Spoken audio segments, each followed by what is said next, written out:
welcome all of you. Thank you very much. Now, I'm not going to give a sort of too much of introduction.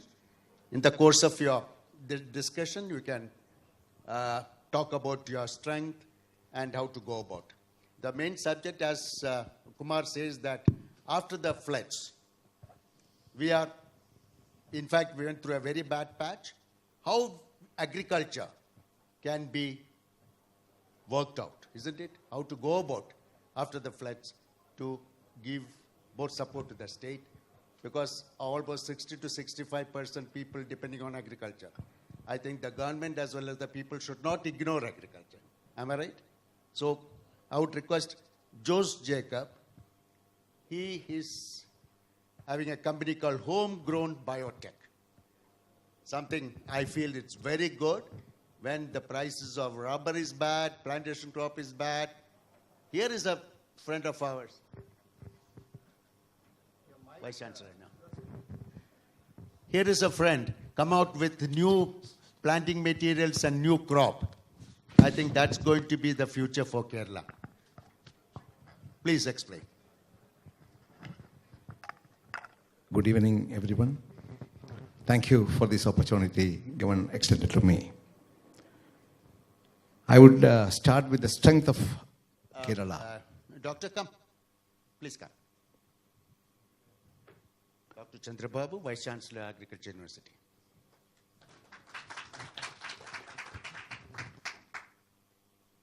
When we think about revitalizing Kerala agriculture, one should know our strength.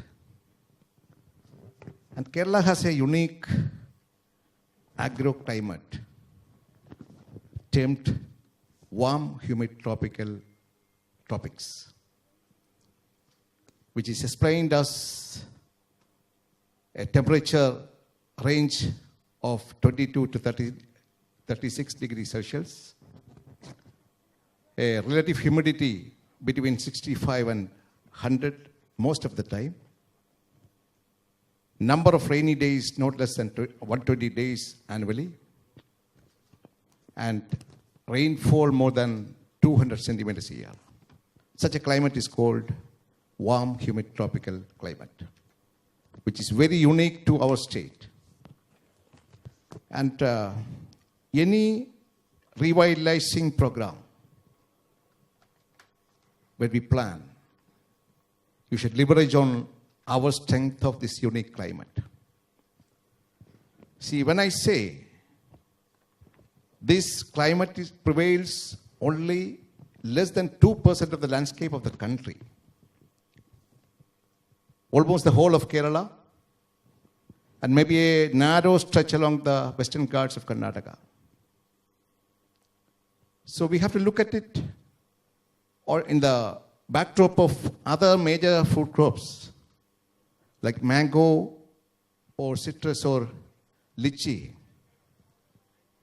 When we talk about fruits which grow only in this region of warm, humid, tropical region, mango grows in more than 70% of the landscape of the country, producing an annual crop of more than 2 crore metric tons.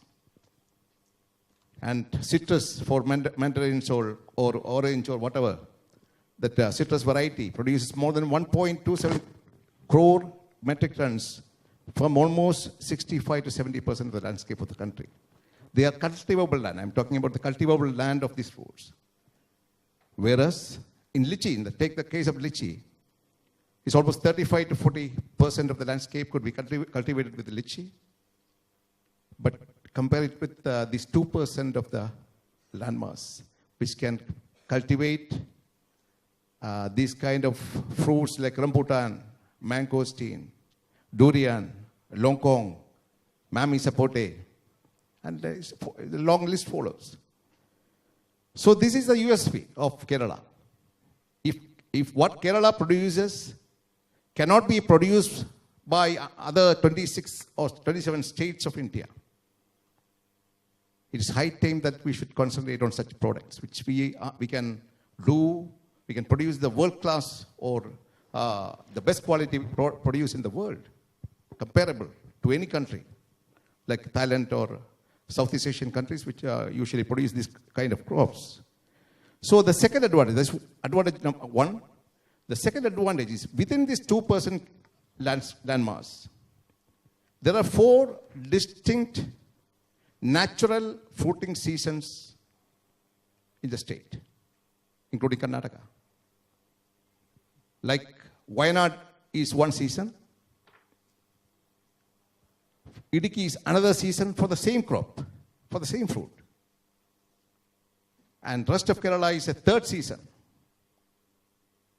And within this rest of Kerala, there are patches like Kasaragod, Nilambur, Chalakudi, or Kuttanad region, low-lying plains of Kerala, which contributes a 4th season within the rest of Kerala. See, evenly spread supplies across 8 months for a premium fruit is a fantastic option for us. Why can't we think about it? So this is my suggestion that this favorable climate should be encashed, weather conditions should be encashed. That's how other economies like Thailand or Southeast Asia, most of the Southeast Asian countries grew. And they are rated to be the producers of the best quality tropical fruits in the world. But Kerala can be in a better position now, because this 2% can cater to the demands of the rest of 95% of the demography. So this opportunity. Do you think that these new crops which has been introduced by you in Kerala can replace rubber up to an extent? Because a lot of expectation. I sometimes feel that rubber has made the Kerala farmers lazy, because no other crop would give so much of income. Now that has gone. We had a good time. Now we may have to wait for another 10 years to have a better price for rubber, according to some news reports I recently read. Do you think these crops will, up to an extent, help the planters? Surely, I believe, because from my experience, we are selling around 0.5 million fruit plants in a year of hybrids of various fruits. See, just I will tell you statistics. Lychee production in the country, is, as I told you in the beginning, is 6 lakh metric tons. That's in north. It comes in Bihar, in UP. Yeah, it's 35% of the landscape of the country is cultivable for... Not in Kerala. Not in Kerala. Not in See, I'm just comparing. Yeah. To reach that level of 6 lakh metric tons, which is much lower, almost 3% of mango production in the country, is lychee. Just for rambutan or mangosteen to reach that level, it will take another 50 years. You can calculate the demand for it, because only 2% can produce it. So if you reach out to the remaining huge domestic market, and you are better proximity with the West and the Middle East or whatever than these Southeast Asian countries. You mean to say these crops are only suitable for Kerala agroclimatic conditions? Yes, Kerala and a narrow patch of Karnataka. Brilliant. Yeah. Brilliant. Yeah. Now I have a question. Yeah. We have an entrepreneur like you introducing you, going around the world, especially to Thailand, Malaysia, collecting all the planting materials and multiplying here and supplying. Now, I would like to ask the Vice Chancellor, how Kerala government would support such new crops in the plantation sector? Yeah. We always talk about, since 20 years I've been talking about this, and of course after that I will ask the same question to Dharmaraj, what is the opportunity he lost as the director in Harrison's Malayalam? Thank you for actually giving this late. Yes, right. Yeah. Can you hear me? No? Yeah. So actually the government of Kerala actually supports, actually there is an initiative to encourage minor fruits in our state. As he rightly pointed out, passion fruit, rambutan, all these things actually coming in. Actually we have sold this in on a demonstration scale in our Wayanad Ambala research station. They are very promising. The climatic condition, weather condition is very much encouraging for these minor fruits. And these minor fruits are actually encouraged by the government of Kerala. And actually we have given a policy note from the agriculture department. Probably in the next budget, Yes, sir. will be supported. I know that they discussed these matters with the Vice Chancellor of Agriculture University. Twice this matter was discussed with you. As an industry, I mean, I don't have any plantation, but I feel sad to see that why we are not able to grow such profitable crops here just because of the some land reforms act some way. I think this is time for us to come out. I've been working, preaching all this thing since last 20 years. Nothing has happened. Now, let me ask Mr. Dharmaraj's experience as a plantation head, one of the largest plantations in Kerala. What is the opportunity you lost if you had that sort of a liberty to grow other crops in the plantation sector? What would have been the future for the crop? Thank you, Shiv. I think any discussion about agriculture in Kerala cannot but start in the 1960s when the Kerala Land Reforms Act was promulgated and implemented. According to that, there was a ceiling on land holding, which was restricted to, I think, 10 acres for a family and 5 acres for an individual. It was a momentous social reform, but what it did to the economics of agriculture in Kerala, in hindsight, is a matter of something which we need to ponder. When I do agree, there's no point in debating about history. But because of the inherent fragmentation that it brought about, certainly the economics of agriculture, there's no gainsaying the fact that the economics of the agriculture in Kerala was not affected. Although I said we shouldn't discuss it in a lighter vein, I remember in the 70s I happened to meet a father of a friend of mine in college. He was from Palakkad, and he introduced himself to me and he said, "I am Lord Menon." So I mustered up all my humility and said, "Sir, to my knowledge, there's only one person who's been knighted in the whole of India. That is one Lord Sinha from Calcutta. I haven't heard of anybody." He said, no, we were all landlords. We lost our land, so we became lords. Plantations, as you know, were exempted, thankfully, from the provisions of the Land Reforms Act, mainly by virtue of its organized nature of agriculture, delivering substantial employment. And plantations had a good run, as we all know, till the beginning of the millennium, when we had a protected market, particularly for crops like tea in the erstwhile USSR on the strength of the rupee-ruble agreement. But with the collapse of the USSR and with the advent of WTO agreements, wherein global movement of commodities was possible, we were under pressure to compete on cost. And when the supply-demand situation was unfavorable to us, we were always finding that the price realization was not able to keep pace with the rising cost, especially employee cost, which is something to the tune of 65% of the cost of production. Dharam, straight away may I ask you one thing. Yes. When you were heading the Harrison's Malayalam operations, you have seen ups and downs in the plantation sector. Am I More right? downs than ups. More downs than Ups. If by chance, if the government had permitted you to go for non-plantation crops in the plantation area, what would have been the more ups and less of downs?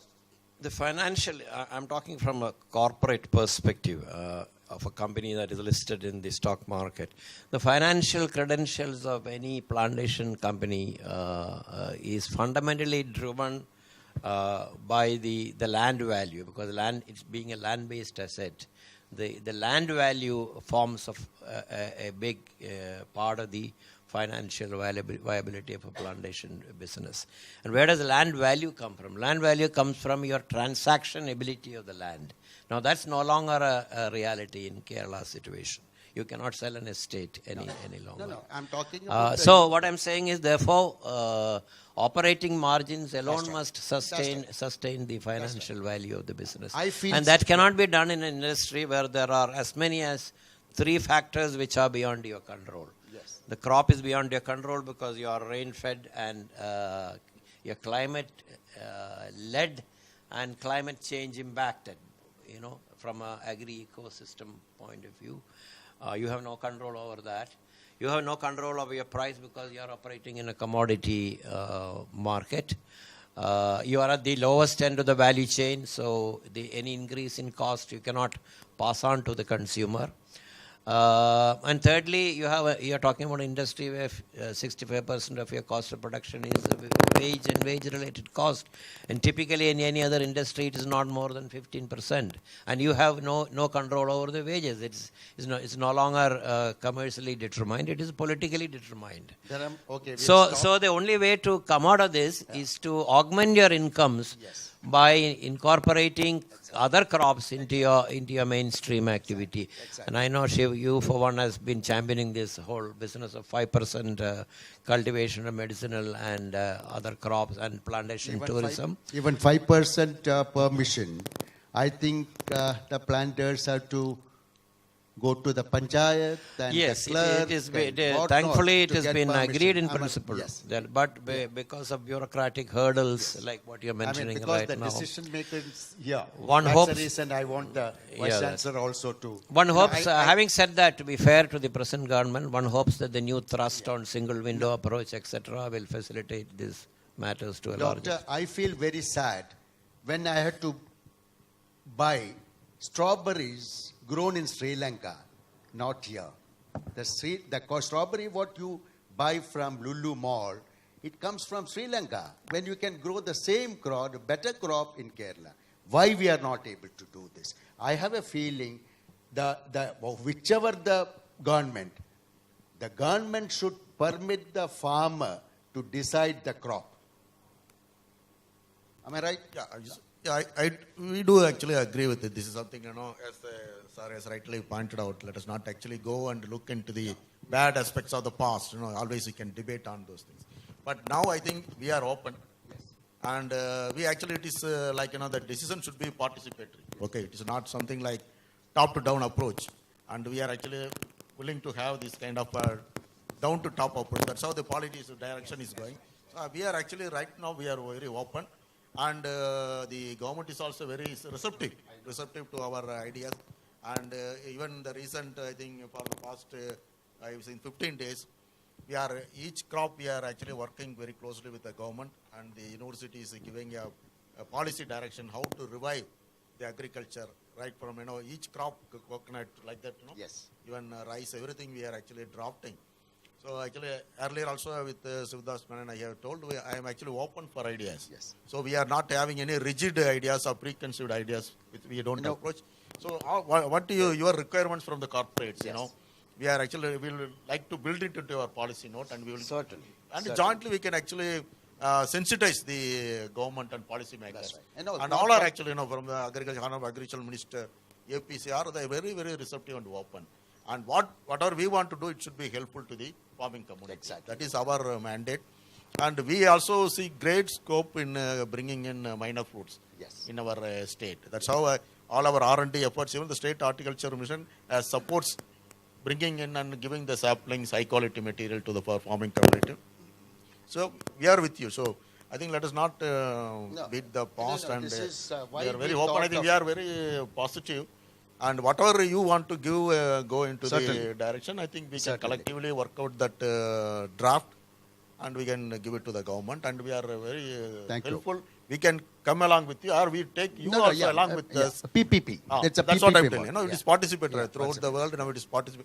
Standalone projects that is gone. After meeting you in your chamber, I realized that the minister listens to you. That is the reason I thought I must invite you. Because industry has been little restless about the whole thing. They are not able to take up what the state wants as well as to improve the bottom line of that company. Okay, we'll just stop it here. Let us go to Chennai. What Mani is doing. Vijay. I'm sorry, Yeah. Mani, and we're No worried problem. about our own state and different state. Right. Actually, I'm from Chennai. Yeah, I So we know are that. a little senior in terms of floods because we had our own floods in 2015. two years back. Right? So we are seniors. Yes, of course. So in fact, that was one of the main criteria or the motive to start I Support Farming, right? Because we were in Kadlur or near Pondicherry. We were doing relief materials, and there are a lot of awareness in the city people to help the farmers, right? And and there's always a need in terms of farmers. Farmers, they do have a lot of challenges. One of the main problems which they have is the capital. They don't have the money to do farming, right? Because either they pledge their jewels to do farming, or they take it as a loan. So in case if they get a profit, they repay the loan, and then they go to the next cycle. In case if they get into if there is a loss, they get into debt. Again, for the next cycle, they need to take the money as loan. Tell me Yes. your model. It's a very Right. interesting one. While Sure. having lunch, you discussed that. Right. It's a very interesting model. So it's a platform called isupportfarming.com, Yes. where we connect the people from city and the farmers, where both can partner together and take up agriculture. So the partnership is more like the working capital to do farming will be given by the people from city. The farmers who own the land, they will do the work, and we will monitor the entire process, right from the land preparation till the harvest, till the produce goes to the market. We will work closely with them, and on the profit, we take a profit share. Profits will be What's shared. the percentage of share you take? All right. So we give 80% to the farmer, 10% to the people who invest, and 10% for us. That's the model which we work. Your agronomical service also you give? Yes, end to end. End to end. End to end, Okay. yeah. Right from machineries, consulting, till selling the produce, we work with them. Sustainable? 10%? It is. It's so far so good. Okay. Okay.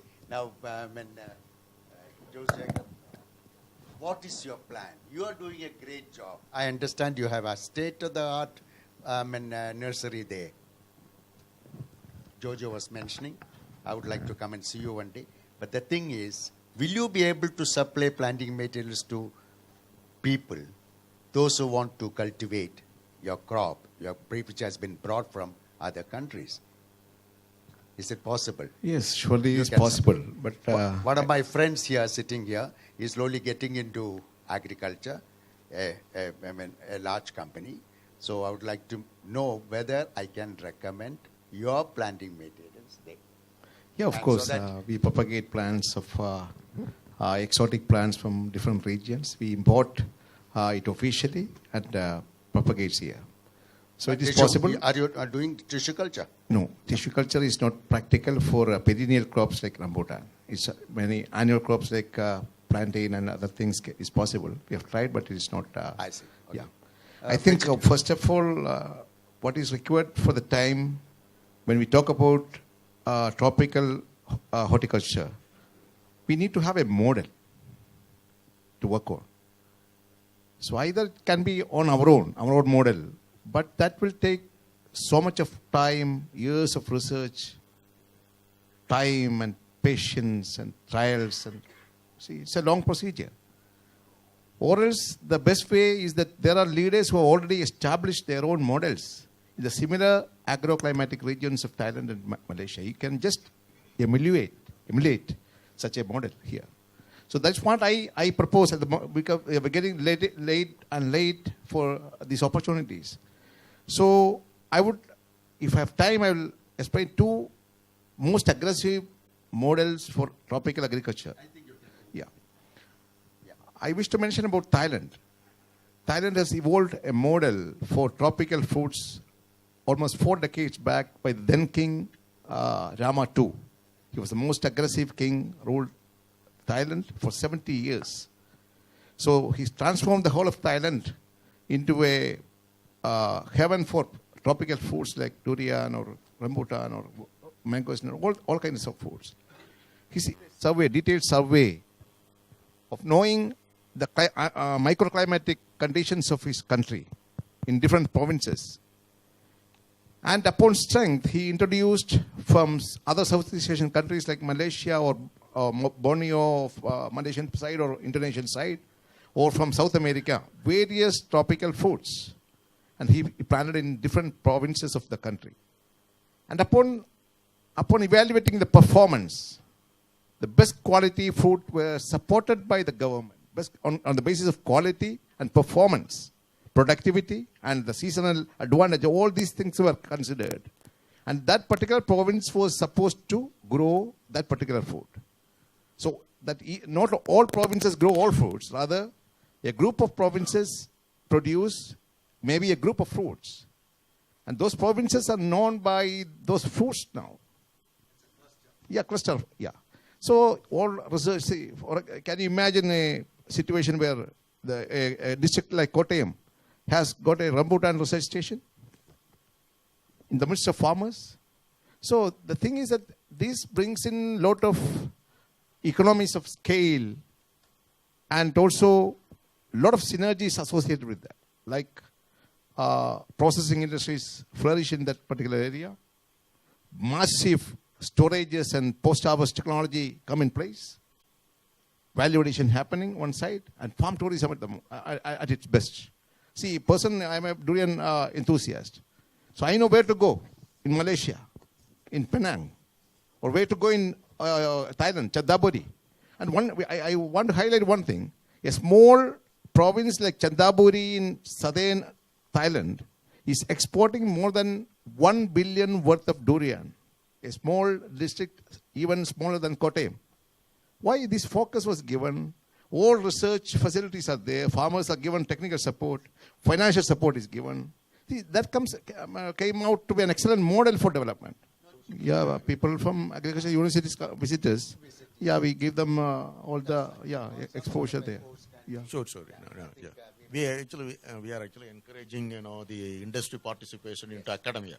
So which what called as an experiential learning modules, which comes in the last couple of semesters for our students.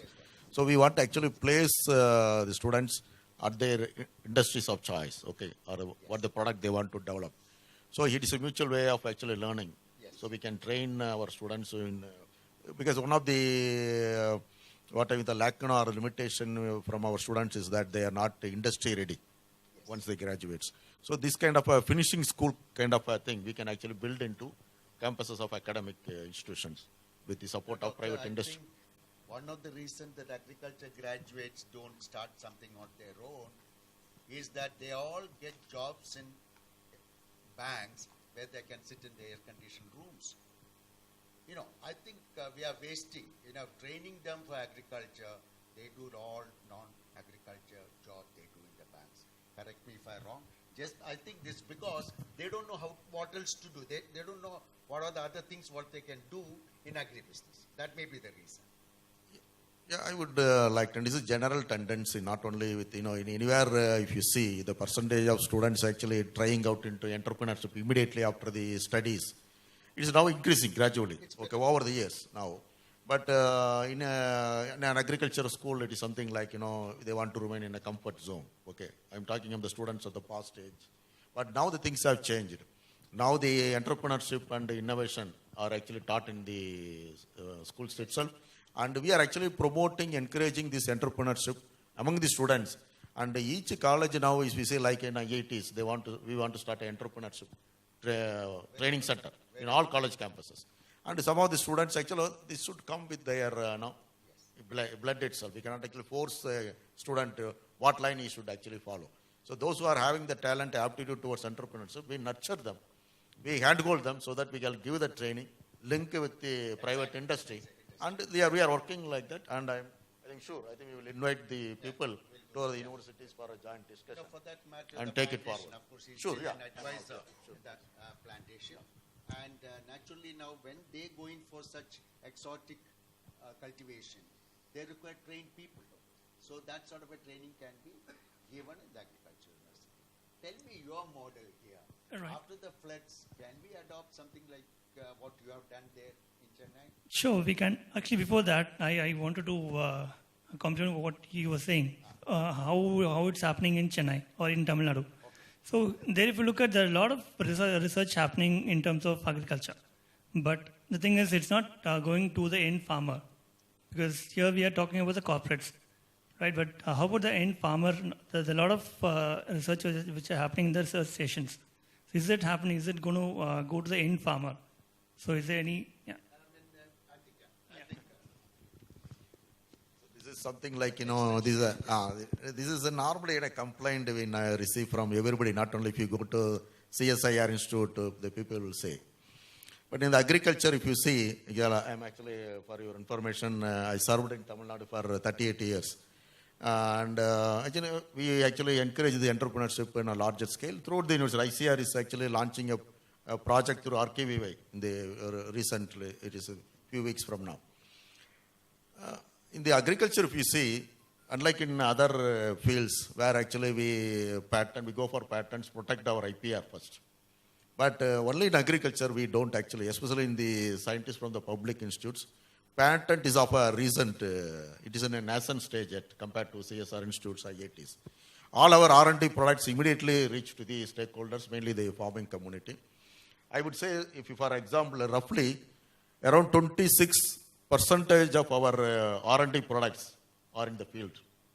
I don't know how many products from other sectors like engineering or automobile, even you take mobile phone and communication. How many inventions are actually being used day to day in the field, I really don't know. But compared to all other fields, I will say we are not lagging behind in agriculture. The considerable amount of our R&D products are immediately tested by the farming community. Doctor, that may be because of your experience in Tamil Nadu? I'm not actually speaking for our state. No, but I know, I could get the feel. Entire country, because I'm telling, this is agriculture, the adoption of technologies, R&D technology is really considerable compared to other organizations. Dharam, now you are still an advisor to Harrison's. With this new policy, government policy takes a decision, okay, you cultivate whatever you want. Will you go it for that, and will you recommend your management for that? Yes, most certainly. I mean, there's no other way out. I mean, you have to treat land as a productive asset. You need to maximize your revenues from that. So going forward, it is an absolute necessity. As someone said, survival is not compulsory. So if you want to survive, then you have to look at other income streams. I want to touch on something which Joe said about agriculture, the economies of scale. I think, I'm a little bit deviating from the plantation scenario, but I think fragmented land holdings is a big impediment to improved productivity in the Kerala. Nobody is going to reverse the Kerala Land Reforms Act. I don't think that will remain a pipe dream. But even then, we need to handle this problem of fragmented land holding. How can that be overcome to increase productivity? We're talking about producer companies, producer forums, production companies, contract farming. Ways of aggregating farm holdings so that economies of scale can be achieved. Mechanization is possible. Secondly, he also mentioned about value addition. Value addition is often touted as a panacea for all ailments. I want to narrate a little story here. There was this grower of bananas. He spends 9 months tending his banana, and each night is a sleepless night for him. He is worried whether the wind will knock it off, or a wild boar will knock it off, or a pest or disease will knock it off. He tends it like a mother would tend the child in its womb. At the end of 9 months, he harvests his bunch of bananas, his kola, and takes it to the nearby tea shop to sell it. And he gets 100 rupees. Having spent 90 rupees over 9 months, he makes a profit of 10 rupees. Anyway, having satisfied that he has disposed of his produce, he's sitting there having a cup of chai. And while he's sitting there and having his cup of chai, he sees this tea shop owner selling that same bunch of bananas. In Malayalam, we call it chirpu or padalam, 5 or 6 bananas at a time. And in 10 minutes, he makes 200 rupees. So 100 rupees per profit in 10 minutes. He makes 10 rupees in 9 months. So then he says, why should I also not start a tea shop? Let me go up the value chain, integrate forward. And then he does that, and his principal financial advisor, namely his wife, says, why should we grow bananas? Because I can source bananas cheaper in the market. So this is the classic dilemma of value addition. to my mind, it has to be made compulsory that the value adder must be the grower, the producer. Because in this value chain, the distribution of wealth is so skewed in favor of the upper end of the value chain that typically in any agricultural produce, the producer does not get more than 15% of the end value consumer. Middleman and a lot of others takes away. No, there's no middleman in the story, but he abandons his production. He abandons his production because he feels that through his middleman he can get his primary produce so cheap. So why should I grow it? You know, what I call when milk is cheap, why own a cow syndrome? The suggestion is then people as a producer has to be enabled, has to be supported to move up the value chain. This is where digital information technology will come in handy. I know the digital price information is now, Tamil Nadu, I know there are markets like Ottam where you know the potential value of your produce. Today the farmer doesn't even know what is the potential value of his produce that the end consumer is paying.